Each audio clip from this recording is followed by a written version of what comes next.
Olá a todos, bem-vindos ao canal. Hoje temos um tema bastante intrigante para discutir. Um caso que foi julgado pelo Superior Tribunal de Justiça, o STJ. Este caso é o agravo interno no agravo de recurso especial 1.824.226. E ele possui implicações sérias no direito de família e planejamento patrimonial e sucessório. Então fique comigo para entender todos os detalhes.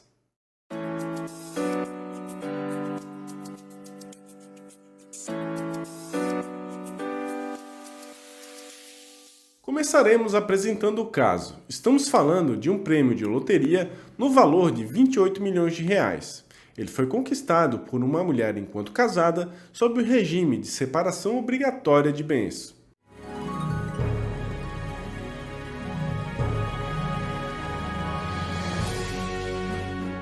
O marido veio a falecer e agora a questão que se coloca é: esse prêmio deve entrar na meação do inventário?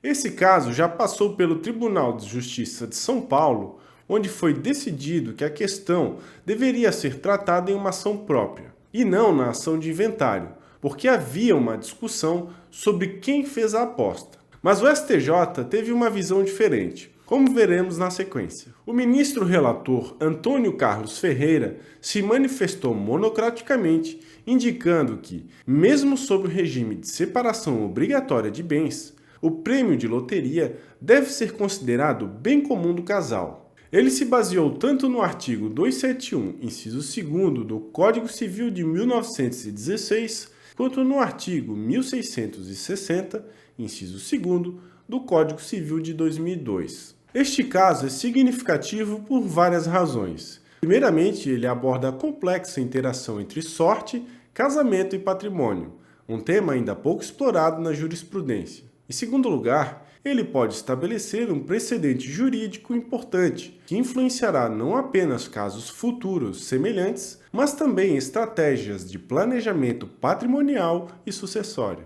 Portanto, não é apenas a sorte de ganhar na loteria que está em jogo aqui, mas também questões mais profundas como a justiça brasileira trata a partilha de bens, a interpretação de regime de bens em matrimônios e, é claro, as implicações para o planejamento patrimonial e sucessório. Continuando com nossa análise, chegamos agora a um ponto crucial para entender o caso em discussão no STJ: os regimes de casamento no Brasil.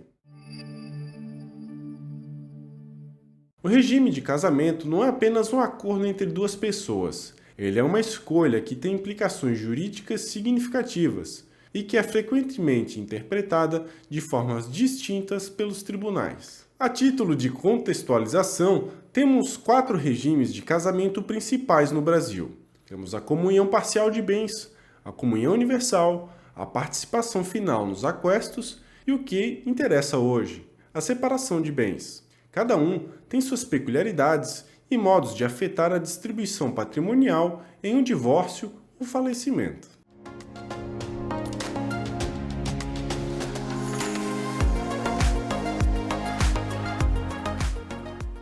No regime de separação de bens, temos 2 variantes: a separação convencional de bens e a separação obrigatória de bens. Na separação convencional, os cônjuges decidem voluntariamente manter seus patrimônios completamente independentes. Já na separação obrigatória, essa condição é imposta por lei, geralmente quando um dos cônjuges tem mais de 70 anos ou quando o casamento foi realizado em circunstâncias que suscitam a possibilidade de interesse financeiro. E aqui, no cerne do nosso caso, o regime de separação legal obrigatória de bens. O que significa que, em teoria, cada cônjuge mantém um controle e a propriedade exclusiva dos bens que trouxe para o casamento e dos que adquire durante o casamento. Mas é aí que a coisa fica interessante. Embora o regime de separação de bens obrigatória sugira uma independência patrimonial, há precedentes que abrem as exceções. Por exemplo, bens adquiridos de forma onerosa durante o casamento poderiam, sob certas circunstâncias, ser divididos conforme o entendimento de alguns tribunais. A interpretação do STJ sobre o caso do prêmio de loteria, sob regime de separação obrigatória, é emblemática. O ministro Antônio Carlos Ferreira fundamentou sua decisão citando o Código Civil, especialmente os artigos que mencionamos, que falam sobre bens adquiridos por fato eventual, com ou sem um concurso de trabalho ou despesa anterior.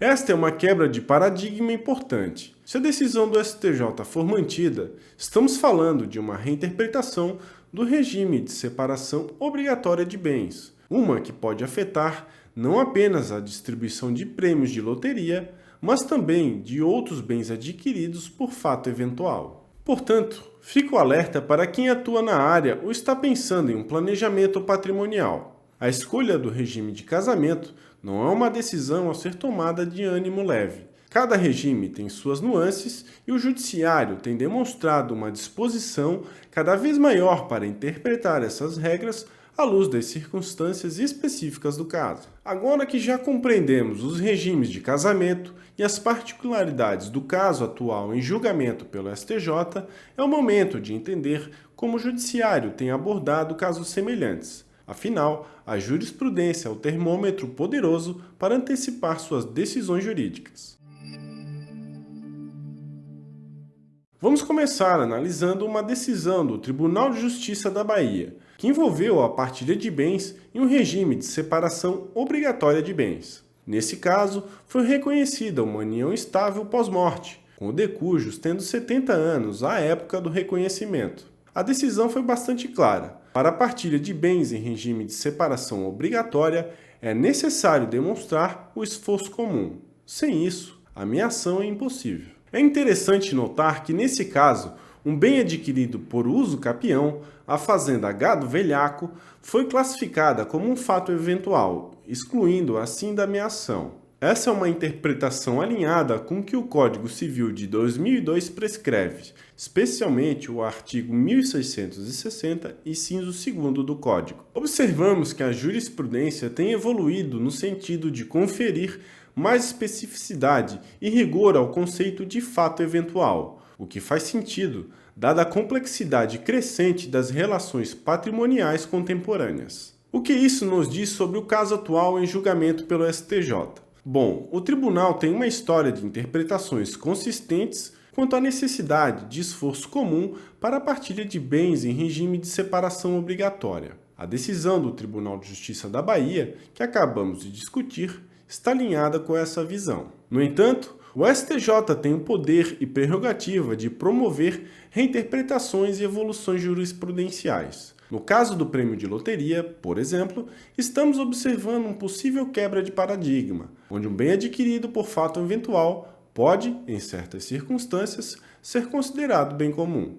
O ministro Antônio Carlos Ferreira, ao fundamentar sua decisão, fez o uso dos dispositivos legais que citamos, reiterando a importância de se entender o contexto e a natureza dos bens para uma decisão justa. Esta é uma possível sinalização de uma evolução jurisprudencial, indicando que o STJ entende que os prêmios de loteria são presumidamente conquistados pelo esforço comum do casal, especialmente quando há dúvidas sobre quem fez a aposta. É crucial que profissionais da área jurídica e de planejamento patrimonial estejam atentos a essas nuances e evoluções. Afinal, como sabemos, o direito não é uma ciência estática, mas sim uma que se molda e se adapta às circunstâncias sociais e os entendimentos dos tribunais. Avançando em nossa análise, vamos agora focar nas implicações práticas da decisão do STJ para o inventário e partilhas de bens. Como sabemos, cada decisão judicial desse calibre não se restringe ao caso específico, mas estabelece precedentes que orientam futuras deliberações e, claro, o planejamento patrimonial. Se o STJ decidir que prêmios de loteria, mesmo conquistados sob regime de separação obrigatórias, são suscetíveis de partilha, isso poderia ser um divisor de águas. O regime de separação que historicamente impede a divisão de bens adquiridos por fato eventual passaria a ser menos impermeável do que ele é hoje. Nesse cenário, advogados e consultores patrimoniais teriam que ser ainda mais minuciosos na elaboração de contratos pré-nupciais e pactos antinupciais. E não podemos esquecer do impacto na fase de inventário. Nesse novo contexto, prêmios de loteria poderiam, em teoria, ser classificados como bens comuns, tornando a partilha mais complexa e talvez até litigiosa, demandando estratégias legais e negociais bem articuladas. Dentro do planejamento patrimonial, esse novo entendimento sobre o que consiste um fato eventual poderia exigir uma reavaliação de como os ativos estão classificados. Instrumentos como trusts ou holdings familiares podem ser avaliados como alternativas mais seguras para a proteção do patrimônio em certos cenários. A jurisprudência, como sempre, servirá como um guia para essas complexas transações e decisões. Portanto, ficar de olho nas decisões do STJ e eventualmente do STF se torna imperativo para qualquer profissional que atua nesse meio.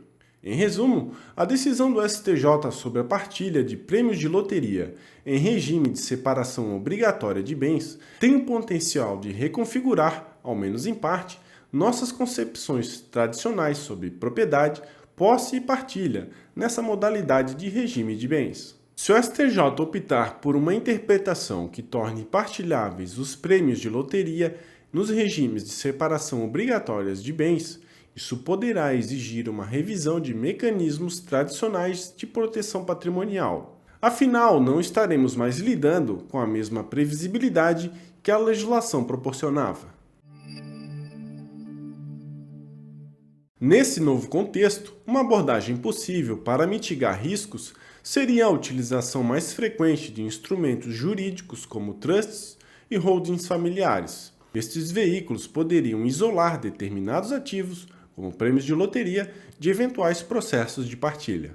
Outro ponto que merece atenção é o contrato de convivência em uniões estáveis ou pactos antenupciais em casamentos. A cláusula que trata da partilha de bens eventuais, como prêmios de loteria, teria que ser redigida com um grau maior de cuidado, prevendo possíveis cenários e suas consequências. Ainda é preciso considerar a possibilidade de adoção de regimes mistos, que combinem elementos do regime de comunhão parcial de bens com o de separação, de forma a estabelecer de antemão quais ativos estariam sujeitos à partilha e quais não estariam. Na esfera do planejamento tributário, é crucial lembrar que a partilha de bens como prêmios de loteria pode implicar consequências fiscais significativas. O advogado ou assessor financeiro deverá calcular os possíveis impactos tanto no imposto de ITCMD ou no imposto de renda. A internacionalização do patrimônio também pode surgir como uma estratégia interessante, especialmente em casos de dupla cidadania, uma vez que diferentes jurisdições têm regras sobre a sua partilha de bens. Por fim, vale a pena citar que a decisão do STJ funcionará como um farol para os tribunais inferiores e para a sociedade jurídica como um todo.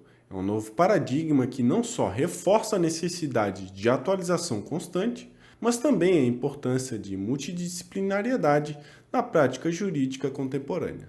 Espero que esta análise tenha sido enriquecedora para vocês, quanto foi para mim. Acreditamos que o compartilhamento de conhecimento e discussões como essas são fundamentais para a evolução tanto do direito quanto da nossa prática profissional. Se você considera esses tópicos relevantes e quer continuar atualizado, eu te convido agora a fazer algo muito simples, mas significativo. Clique no botão inscrever-se abaixo deste vídeo e ative o sino de notificações. Isso não só nos ajuda a continuar trazendo conteúdo de alta qualidade como este, mas também garante que você não vai perder futuras análises e discussões. Além disso, se você tem algum ponto para acrescentar, alguma discordância ou mesmo um caso que gostaria de ver analisado, por favor, use a seção de comentários. Vamos fazer deste um espaço de debate qualificado e produtivo. Por fim, se você acha que este vídeo pode ajudar outras pessoas, fique à vontade para compartilhar. Até mais!